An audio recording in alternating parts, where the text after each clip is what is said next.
মিম বলুন বা অন্যান্য যে দল, আমরা বারবার বলি এদের কাজকর্মটা বিজেপির ফেভারে যায়। 5 বছর এদের মানুষের সুখ দুঃখে দেখা যায় না, আপদে বিপদে দেখা যায় না, তখন শীত গ্রীষ্ম বর্ষা মমতা ব্যানার্জি বর্ষা।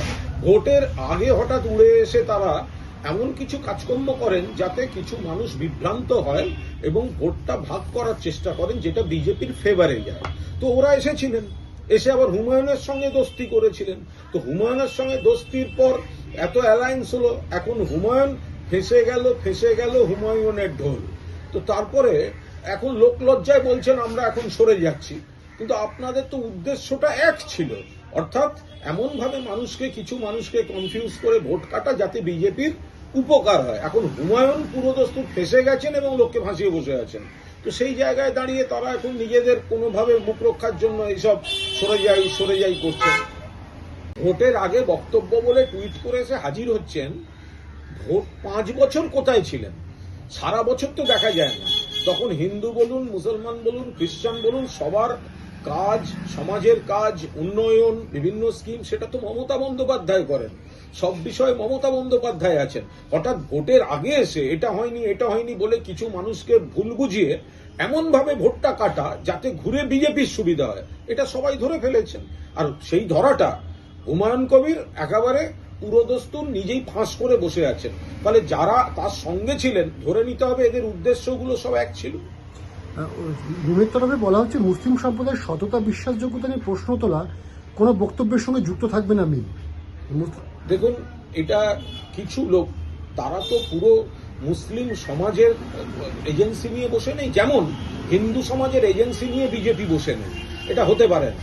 ফলে মুসলিম সমাজও জানেন তাদের উন্নয়ন থেকে অধিকার, সেখানে মমতা বন্দ্যোপাধ্যায় গুরুত্বপূর্ণ ভূমিকা পালন করেন, হিন্দুদের ক্ষেত্রেও, মুসলমানদের ক্ষেত্রেও, খ্রিস্টানদের ক্ষেত্রেও। ফলে হিন্দু, মুসলমান, খ্রিস্টান এই গোটা বিষয় নয়, বিষয় হচ্ছে সকলের ভালো থাকা। এখন এই পুরো ব্যাপারটা হুমায়ুন কবির পুরো একেবারে ওই ফেসে গেল হুমায়ুনের ঢোল। তো হুমায়ুনের একা তো ঢোল ফাঁসেনি, হুমায়ুন বিজেপির নাম করেছে এবং হুমায়ুনের সঙ্গে যারা ছিল সকলে তো কার্যত এক শব্দবন্ধনীতে আটকে যাচ্ছেন। সেই কারণে নিজেদের মুখ রক্ষায় এখন মিমকে এইসব বলতে হচ্ছে। হুমায়ুন সম্পর্কে এখনো মোহাম্মদ সেলিমের কথা শোনা যাচ্ছে না কেন? মোহাম্মদ সেলিম তিনি তো বারবার হুমায়ুনের সঙ্গে যোগাযোগ করেছেন, ওয়েস্টিন হোটেলে গিয়ে না কোন হোটেলে গিয়ে হুমায়ুনের মন বোঝার চেষ্টা করেছেন। তো কমরেড মোহাম্মদ সেলিম, আপনি নাকি এত অভিজ্ঞ তা মন বুঝতে পারলেন না, নাকি মনটা বুঝেও আপনার মনে হয়েছে ওরকম একটা বন্ধু থাকা দরকার? আপনি তো পার্টির চাপে, পার্টি আবার মানুষের চাপে, মানুষ সবাই মিলে এই ধিক্কারটা তোলায় আপনি শেষ অব্দি আটকে গেছেন। কিন্তু আপনি তো হুমায়ুন কবিরের পাশে ঘুরঘুর করছিলেন। তো মন বোঝার কি হলো? এখন অব্দি তো আপনার কোনো কড়া স্টেটমেন্ট দেখা গেল না।